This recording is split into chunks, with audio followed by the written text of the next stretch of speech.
4வது அதிகாரம் 11வது வசனத்தை நாம் வாசிக்கலாம். ஏசாயா 58 11வது வசனம்.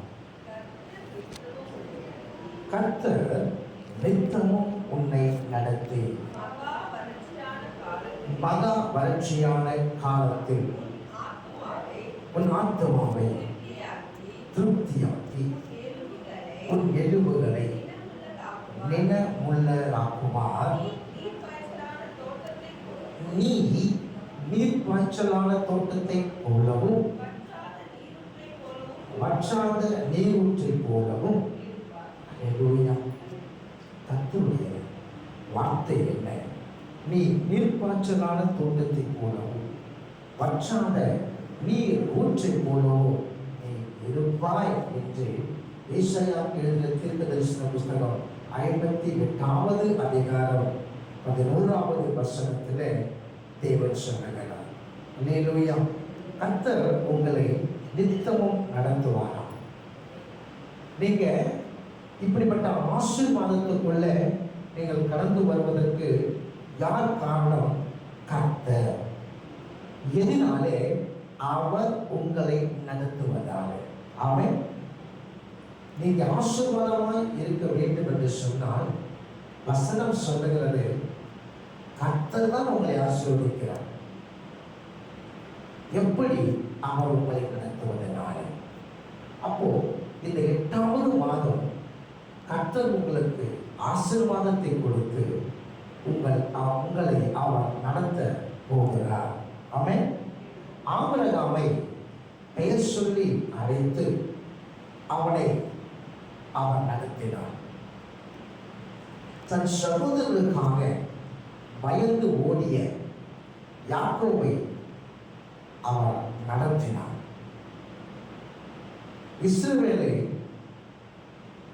400 வருஷம் அவங்க எகிப்தின் அடிமைத்தனத்தில் இருந்த பொழுது அவர்களை அந்த இடத்திலிருந்து விடுதலையாக்கி பாலும் தேனும் ஓடுகிற கானான் தேசத்துக்குள்ள அவர்களை அவர் வழி நடத்தினார். எரேமியா தீர்க்கதரிசியை தாயின் வயிற்றில் உருவாவதற்கு முன்னே அவரை முன்னறிந்து அவரை முன்குறித்து அவரை அழைத்து அவரை அவர் நடத்தினார். மீன் பிடிக்கிறவர்களாக இருக்கிற பேதுரு சகோதரர்களை அழைத்து மனிதர்களை பிடிக்கிறவர்களாக அவர்களை மாற்றி அவரோடு கூட இருந்து அவர்களை அவர் நடத்தினார். சபையை துன்பப்படுத்தும்படியாக அதற்காக தாவீதை பெற்றுக்கொண்டு கிறிஸ்தவர்களை நியாயஸ்தானத்துக்கு முன்னாடி கொண்டு வந்து நிறுத்தி அவர்களை கொலை செய்ய வேண்டும், அவர்களை அழிக்க வேண்டும் என்று தமஸ்குக்கு கிளம்பி வந்த வழியிலே அப்போஸ்தலனாகிய அந்த பவுலை தேவன் சந்தித்து அவனை நடத்தினார். சபையை உருவாக்கும்படியாக, சபையை அழிக்கும்படியாய் கடந்து வந்தவன் சபையை உருவாக்கும்படியாய் வழி நடத்தினார். அந்த தேவன் உங்களை நடத்துவார். அல்லேலூயா. அந்த தேவன் நிச்சயமாகவே இந்த மாதம் முழுவதுமாக அவர் உங்களை நடத்த அவர் வல்லமை உள்ள தேவனாய் அவர் இருக்கிறார். ஆமென். சொல்கிறார். அவர் எப்படி அவர் உங்களை வழி நடத்துவார் என்று சொல்லி நாம் கவனிப்போமே. ஆனால் முதலாவதாக உபாகம புஸ்தகம் 8ஆம் அதிகாரம் 2வது வசனத்தை நாம் கவனிக்கும் பொழுது, உபாகம புஸ்தகம் 8ஆம் அதிகாரம்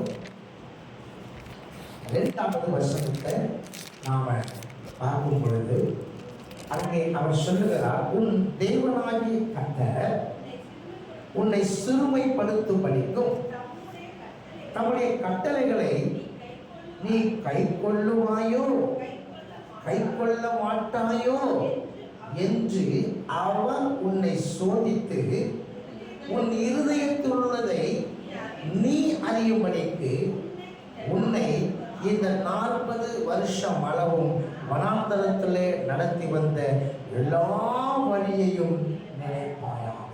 முதலாவதாக அவர் உங்களை எப்படி நடத்துவார் என்றால் சோதனையின் பாதையில் வழி நடத்துவார். எப்படி நடத்துவார்? முதல்ல உன்னை சோதனையின் பாதையில் அவர் வழி நடத்துவார்.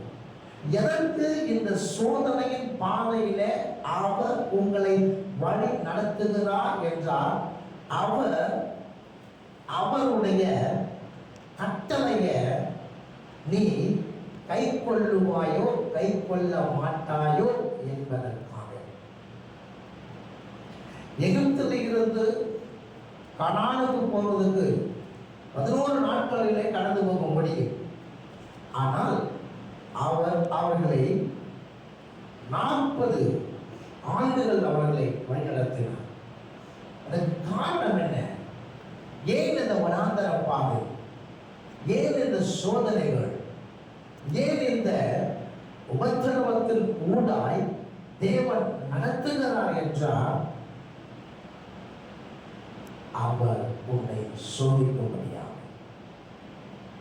யோபு பக்தன் சொல்லும் பொழுது அவர் சொல்லுகிறார், யோபு 23:10, ஆனாலும் நான் போகும் வழியை அவர் அறிவார் என்று சொல். என்ன அந்த ஆனாலும் என்பதற்கு என்ன அர்த்தம் அப்படின்னா, யோபு தன் குடும்பத்தையும் தன் பிள்ளைகளையும் தன் சமாதானத்தையும் தன் சொத்துக்களையும் அவன் இழந்த போது அவன் எப்படிப்பட்ட ஒரு சோதனைக்குள்ளாக அவன் கடந்து போனான். அவன் ஜீவன் கசப்பானது. பருக்களினாலே பாதிக்கப்பட்ட போது அந்த வேதனை அவனை கொடுமையாக்கினது. ஒரு நரக வேதனை.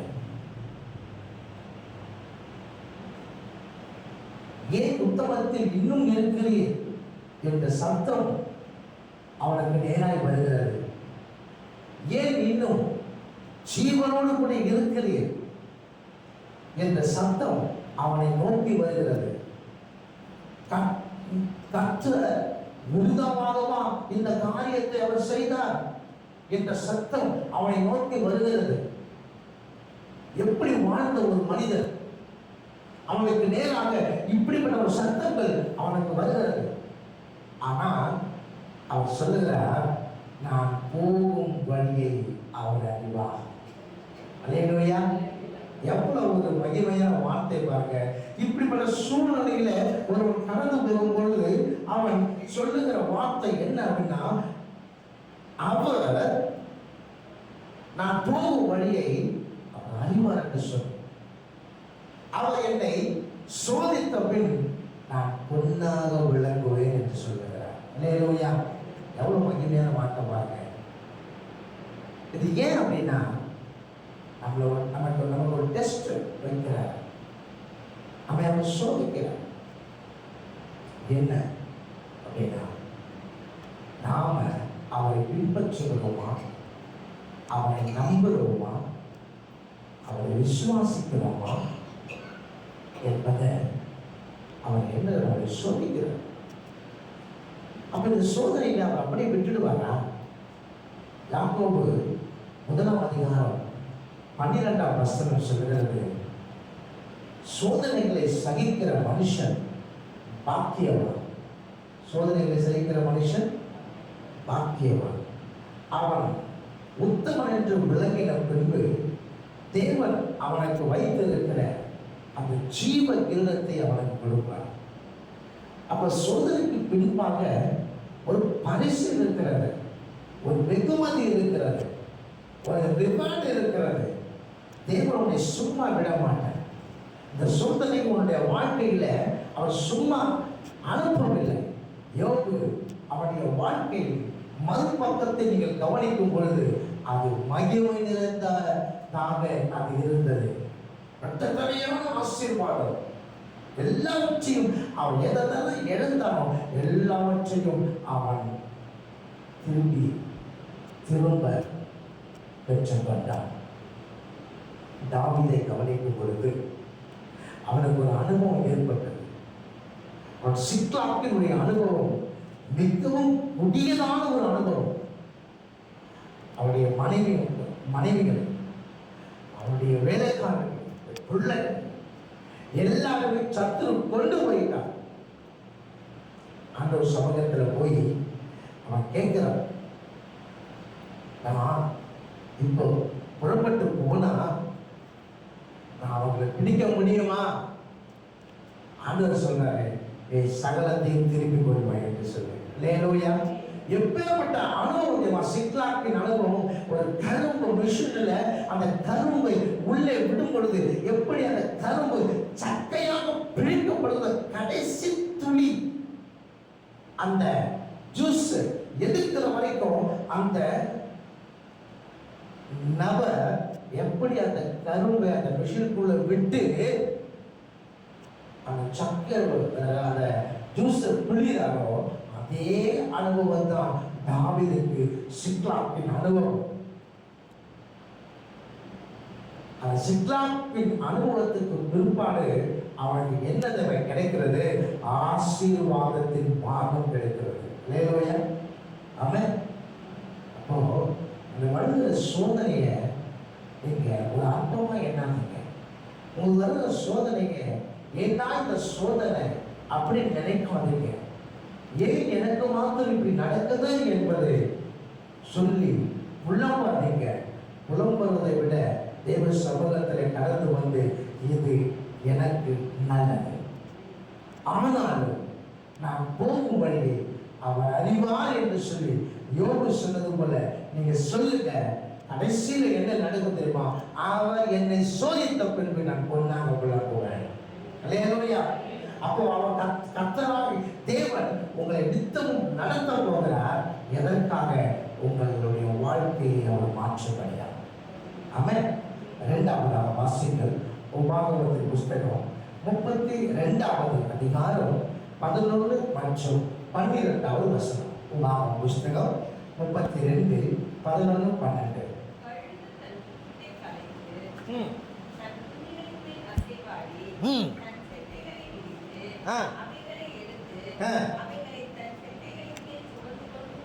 போகிறது போல கர்த்தர் ஒருவரே அவனை வழி நடத்தினார். அல்லேலூயா.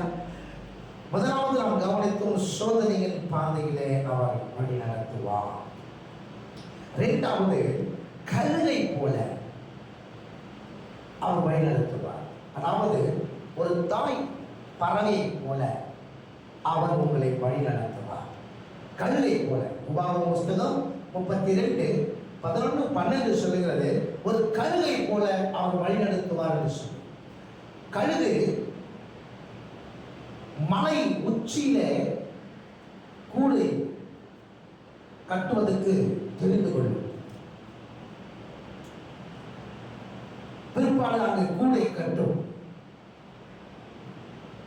பிற்பாடு முட்டையிடும். முட்டையிட்டு அது குஞ்சு விரிக்கும். ஒரு சில காலம் ஆன பிற்பாடு அப்படியே அந்த குஞ்சுகளை அதை விட்டுருச்சு அப்படின்னா அதுவே பறந்துக்கும், அதுவே தன்னை நடத்திக்கும். அப்படி அதை விட்டுருச்சு அப்படின்னாக்கா அது பறக்காது, அது ஊனமாயிடும். அதனால அந்த தாய் பறவை என்ன செய்யுமா, ஒரு குறிப்பிட்ட காலம் வரும் பொழுது அந்த கூட்டில் இருக்கிற அடி பாகத்தில் இருக்கிற கொம்புகளை என்ன பண்ணும், ஒன்று ஒன்றா இழுத்து போடும். என்ன பண்ணும்? ஒன்று ஒன்றா இழுத்து போடும். ஒன்று ஒன்றா இழுத்து போடும்போது இந்த கூடு என்ன ஆகும் அப்படின்னா ஆட்டம் காண ஆரம்பிக்கும். அந்த குஞ்சுகள் நினைக்கும், என்ன தாய் இது நம்மளை இவ்வளோ கஷ்டப்படுத்துது, நம்மளை இவ்வளோ வேதனைப்படுத்துது, நம்ம எவ்வளோ அழகாக வாழ்ந்து கொண்டு இருக்கிறோம், நம்ம எவ்வளவு சுகமாக இருந்து கொண்டு இருக்கிறோம், நமக்கு தேவையான ஆதாரம் எல்லாம் கிடைத்து கொண்டு இருக்கிறதே. ஆனா இப்பொழுது இந்த தாய் என்னை இந்த கூட்டிலிருந்து கீழே தள்ளிவிட்டு என்னை சாகரிக்க பார்க்குதே அப்படின்னு சொல்லி அந்த குஞ்சுகள் நினைக்கும். ஆனா தாய் பறவை என்ன செய்கிறது? அது எல்லாவற்றையும் எடுத்து போடும் பொழுது, அந்த கூடு ஆட்டம் காணும் பொழுது அந்த குஞ்சு நினைக்குமா, இதுக்கப்புறம் நம்ம இங்க இருந்தா நம்ம தாய் நம்ம என்ன பண்றோம், சாகடிச்சிடும். அதனால என்ன பண்ணுவோம், இந்த கூட்டை விட்டு நம்ம என்ன பண்ணலாம், போயிடலாம்னு சொல்லி அது என்ன செய்ய, அந்த கூட்டுல இருந்து எகிரி குதிக்கும். அப்போ அந்த எகிரி குதிக்கும் போது அதுக்கு மேலிருந்து உச்சியிலிருந்து கீழே வருதுல, அது வரும்போது இந்த தாய் பறவை அழகாக கீழே வந்து தன் சட்டைகளில பிடித்து கொண்டு மறுபடியும் மேலே போகும்.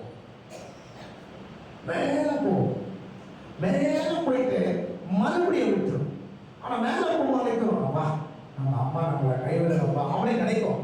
ஆனா மறுபடியும் மேலே போயிட்டு விட்டுடும், மறுபடியும் கீழே வரும். இப்படியே அது பிராக்டிஸ் கொடுத்து அதை பறக்க வைக்கும். அல்லேலூயா. அது சுதந்திரமாக இருக்கும்படியாக, எதிராளிகளிடத்தில் தப்பித்துக் கொள்ளும்படியாக, தன்னைத்தானே அதை காத்துக் கொள்ளும்படியாக ஒரு பயிற்சியை எப்படி அந்த கழுகு தன் குஞ்சுகளுக்கு கொடுக்கிறதோ, அதே போலத்தான் எல்லா சூழ்நிலைகளிலும் நீங்க உங்களை நடத்தி கொள்ளும்படிக்கு என் தேவன் உங்களை ஒரு தாய் பறவை போல உங்களை அவர் வழி நடத்துவார். அல்லேலூயா. சில வேலைகள் நமக்கு ரொம்ப பாரமா இருக்கும், சில வேலைகள் நமக்கு ரொம்ப வருத்தமா இருக்கும், சில வேலைகள்ல ஏண்டா நம்ம பிறந்தோன்னு இருக்கும். ஆனால் ஒன்றுக்கும் கவலைப்படாதீர்கள், நிச்சயமாக கர்த்தர் உங்களை ஒரு இடத்துக்கு கொண்டு போகும்படியாக, எல்லா சூழ்நிலைகளிலும் உங்களை நீங்கள் நடத்தி கொள்ளும்படியாகத்தான் கர்த்தர் இப்படிப்பட்ட சூழ்நிலைகளை உங்களுக்கு வழங்குகிறார் என்பதை தயவாய் நீங்கள் புரிந்து கொள்ள வேண்டும். ஆமென். மூன்றாவதாக சங்கீத புஸ்தகம் 27:11 வாசிக்கும் பொழுது, சங்கீத புஸ்தகம் 27, கர்த்தாவே ஒரு வழியை எனக்கு போதித்து என் எதிராளிகள் நிமித்தம் செம்மையான பாதையிலே என்னை நடத்தும். மூன்றாவதாக அவர் உங்களை செம்மையான பாதையிலே வழி நடத்துவார். செம்மையான பாதையிலே அவர் உங்களை வழி நடத்துவார். அந்த வசனம் சொல்லுகிறது, சங்கீத புஸ்தகம் 27:11, கர்த்தாவே ஒரு வழியை எனக்கு போதித்து என் எதிராளிகள் நிமித்தம் செவ்வையான பாதையில் என்னை நடத்தும் என்று சொல். தாவீதுக்கு எதிராளி யார் அப்படின்னாக்கா, அவருடைய தகவல், அவருடைய பிள்ளைகள் அவருக்கு எதிராளியாக இருந்தார்கள். அது இல்லாம மற்ற வெளியிலேயும் அவனுக்கு எதிராளி இருந்தாங்க. இந்த எதிராளிகள் நிமித்தம் அவன் படுகிற வேதனையை தான் இந்த சங்கீதம் 27 அவன் சொல்லுகிறான்.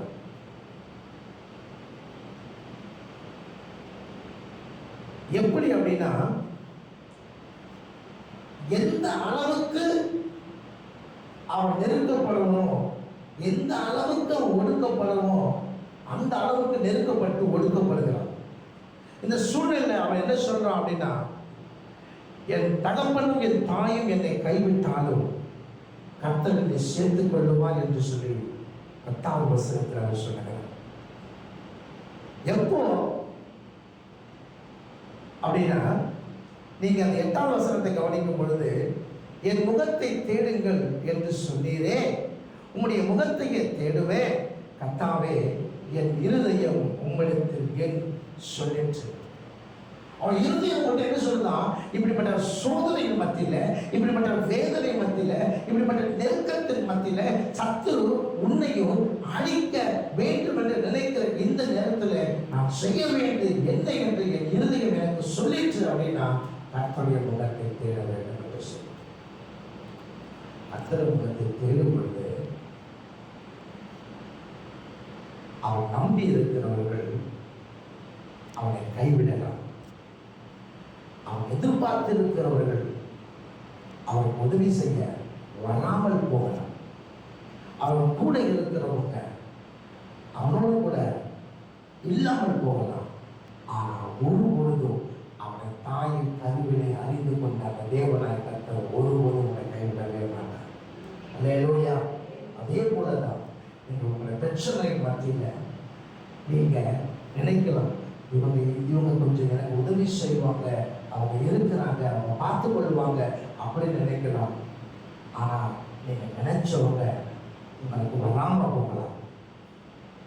உங்க கூட இருக்கிறவங்க உங்களுக்கு உதவி செய்வாங்க அப்படின்னு நீங்க நினைக்கலாம். ஆனா அவங்களும் உங்க கூட இல்லாமல் போகலாம். ஆனா உங்களை அழைத்த தேவன் நிச்சயமாகவே ஒரு நாளும் உங்களை கைவிடவே மாட்டார். கைவிடவே மாட்டார். அவர் நிச்சயமாகவே சரியான பாதையில் உங்களை நடத்துவார். உனக்கு எதிராய் புறப்பட்டு வந்த எதிராளிகளை அவர் அழித்து செம்மையான பாதையில கர்த்தருடைய வழி நடத்துவார். அல்லேலூயா. அல்லேலூயா. கர்த்தர் சோதனை பாதையை வழி நடத்தி ஒரு தாய் பறவையை போல உடைய வழி நடத்தி செம்மையான பாதையில உன்னை நடத்தி என்ன செய்வாரா? சங்கீத புஸ்தகம் 77:20 வாசிக்கும் பொழுது 77:20 வாசிக்கும் பொழுது சங்கீத புஸ்தகம் மோசே ஆரோன் என்பவருடைய கையால் உமது ஜனங்களை ஒரு ஆட்டு மந்தையை போல் அங்கே சொல்றாரு. என்ன அப்படின்னா, மோசே ஆரோன் என்பவர்களின் கையால், சங்கீத புஸ்தகம் 77:20 சொல்லுகிறது, மோசே ஆரோன் என்பவர்களின் கையால் உமது ஜனங்களை ஒரு ஆட்டு மந்தையை போல வழிநடத்தினீர் என்று சொல். அப்ப நாலாவதாக அவர் எப்படி வழிநடத்துவாராம்? ஒரு ஆட்டு மந்தையை போல அவர் வழிநடத்துவார். அப்போ ஆட்டு மந்தையை போல வழிநடத்துவார் என்று சொன்னால் அவர் யாராக மாறுகிறார்? ஒரு மேய்ப்பனாக அவர் மாறுகிறார். ஒரு மேய்ப்பனாக மாறுகிறார். ஒரு மேய்ப்பன் தன் ஆடுகளை எந்த இடத்திலே புல் அதிகமாக காணப்படுகிறதோ அந்த இடத்திலே கொண்டு போய் அவர்களை விடுவார். எந்த புல் தன் ஆடுகளுக்கு ஆரோக்கியத்தை கொடுக்குமோ அந்த இடத்திலே கொண்டு போய் விடுவார். எந்த இடத்துல பசுமையான தழைகள் இருக்கிறதோ அந்த தழைகள் இருக்கிற இடத்துல கொண்டு போய் விட்டு அந்த ஆடுகளை அவன் திருப்தியாக வழி நடத்துவான். அது மாத்திரமில்லை, நேர்த்தியான இடத்துல கொண்டு போய் அதை விட்டு எங்கெல்லாம் தண்ணீர் இருக்கிறதோ அந்த இடத்துல அவன் அங்கே அந்த மந்தைகளை, அந்த ஆடுகளை இளைப்பாற செய்வான். அப்போ எந்த அளவுக்கு ஒரு ஆட்டை கண்ணும் கருத்துமாக கவனித்துக் கொள்கிறான ஒரு மேய்ப்பன், அதே போல உங்களை கர்த்தர் வழி நடத்துவார். எந்த இடத்துல உனக்கு இளைப்பாறுதல் கொடுக்க வேண்டும் என்று அவனுக்கு தெரியும். தண்ணி பக்கத்தில் கொண்டு போயிட்டு அவன் மேய விட்டுட்டு தண்ணீரை கொடுத்துட்டு கொஞ்ச நேரம் படுக்க வைப்பான்.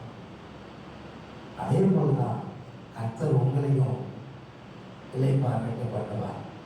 இந்த 7 மாதம் முழுவதுமாக நீங்க நடந்து வந்த பாதைகளை கொஞ்சம் நினைச்சு பார்க்கும்போது அது சோதனையாக இருக்கிறது. ஒருவேளை தவிக்க விடுகிற பாதையாக இருக்கலாம். ஒருவேளை எதிராளிகள் உங்களை நெருக்கிற ஒரு பாதையாக இருக்கலாம். தண்ணீர் இல்லாத ஒரு இடத்துல கடந்து போன ஒரு அனுபவத்தில் ஒரு வேலை இருக்கலாம். ஆனால் 8வது மாதத்தில் கர்த்தர் உங்களை எப்படி நடத்த போகிறார் என்றால், உங்களை தீர்ப்பாய்ச்சலான தோட்டத்தை போல, அதை ஒற்றாத நீரூற்றை போல கர்த்தர் உங்களை மாற்றப் போகிறார். கர்த்தர் விடுபட்ட நாட்களுக்குள்ள, விடுபட்ட வாழ்க்கைக்குள்ள கர்த்தர் உங்களை நடத்த போகிறார். கர்த்தர் உங்களை முன்னுக்கு கொடுத்துட்டார். கர்த்தரோடு முன்னறிஞ்சுட்டார். கர்த்தரோடு தீர்மானத்தை செய்து விட்டார். ஒரு வாழ்க்கையை மாற்றும்படியாக, ஒரு வாழ்க்கையை சீர்தூக்கி எடுக்கும்படியாக, உன்னை அவர் ஸ்திரப்படுத்தும்படியாக அவர் நினைத்து விட்டார்.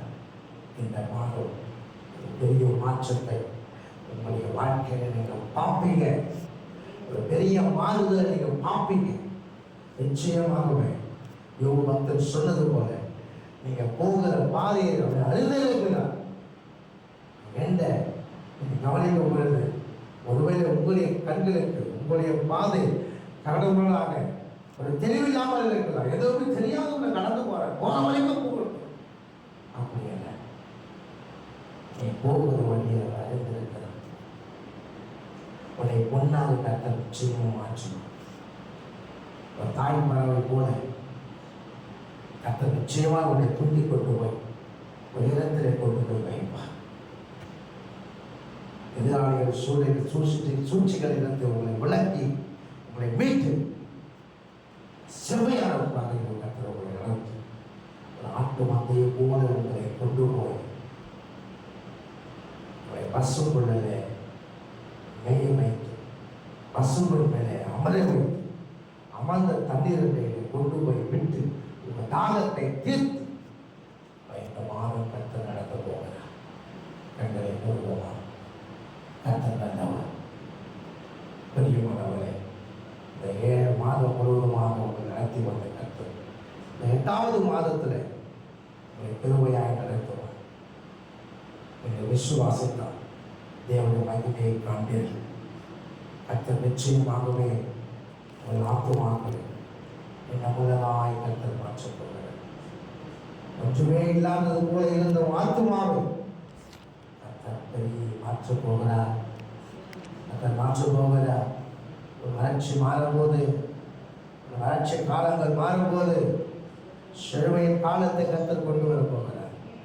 இதுவரைக்கும் நீங்கள் திருப்தி இல்லாத வாழ்க்கையை வாழ்ந்து கொண்டிருந்திருக்கலாம். ஆனால் இப்போது திருப்தியான வாழ்க்கையை கர்த்தர் வாழும்படியாக கர்த்தர் வாழ்க்கையை மாற்றப் போகிறார். ஒரு நீர்ப்பாய்ச்சலான தோட்டத்தை போல எப்பொழுதுமே ஒரு ஊற்று இருந்து கொண்டே இருக்கும். எப்பொழுதும் ஒரு ஊற்று இருந்து கொண்டே இருக்கும். வற்றவே வற்றாது. வற்றாத நீரூற்று போல அவனை இருக்கும்படியாக அவனை மாற்றப் போகிறார். எஸ்தர் புத்தகத்தில் 9ஆம் அதிகாரம் 1ஆம் வசனத்தில் கவனிக்கும் பொழுது காரியத்தை மாறுதலாய் மாற்றி முடித்த கர்த்தர் 7 மாதம் முழுவதுமாக நீங்கள் பட்ட பாடுகளுக்கும் கஷ்டங்களுக்கும் ஒரு தீர்வை, ஒரு மாற்றத்தை 8வது மாதத்தில் கர்த்தர் கொடுக்க போகிறார். கர்த்தர் உங்களை ஆசீர்வதித்து கர்த்தர் உங்களை நித்தமும் உங்களை நடத்துவாராக. ஆமென்.